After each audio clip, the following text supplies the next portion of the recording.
Today we're making these easy, delicious 2-ingredient, no yeast, fried donuts, which are just as fluffy and melt in your mouth as yeast-raised donuts. These take 2 minutes to make and you won't be able to stop at just donut recipe. Cannot be more simple and amazing. It's very similar to my 2-ingredient pizza dough, but with different ratios because these are donuts, not pizza, and different steps, as you'll see. I'm going to combine together some self-rising flour and yogurt. Now, as always, I will leave the substitutes in the description box in case you're unable to find yogurt and self-rising flour. If you're new to my channel, welcome. Make sure to subscribe and click that notification bell. I post new videos every week.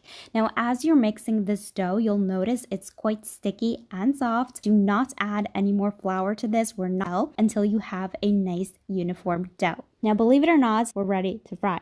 That's how simple this donut recipe is. There's no waiting, no resting. We're ready to go. Round tip, or if you don't have just a spoon to dollop this mixture into, it should be around 160 to 170 degrees Celsius or 320, 330 Fahrenheit. Now, this needs to be said because I feel some people will worry. Because these donuts do not contain any yeast, they will initially drop to the bottom of the pan for a few seconds. This is completely normal. They'll float back up as soon as the baking powder starts to activate. Use a spatula to move them around so they cook evenly. If you don't have a thermometer, just make sure they're bubbling and sizzling around the edges at all times. This is crucial.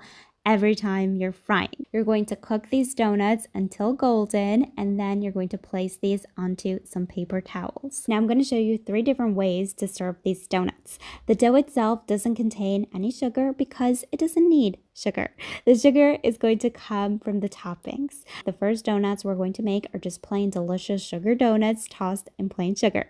These are really simple but amazing. The second donuts we're going to make are glazed donuts, my all-time favorite donuts. I've shown you how to make this glaze in the past. It's just melted butter, powdered sugar, and warm milk. Give that a good mix and toss in your donuts. Coat the donuts entirely in this amazing glaze, and you want to use a slotted spoon to shake off the excess glaze. Place these onto a rack with a plate underneath, again to allow the excess glaze to drip off. This glaze will set just like the one on Krispy Kreme donuts. The last donuts we're going to make are chocolate glazed donuts. These are really simple because instead of making another glaze entirely from scratch, we're just going to use the leftover glaze and add some cocoa powder or melted chocolate if you prefer. The amount of cocoa powder you add is entirely up to you. It just depends how chocolatey you want the donuts to be. Again, coat these entirely in the chocolate glaze and allow the excess glaze to drip off. I promise you, these will be some of the best donuts you've ever had.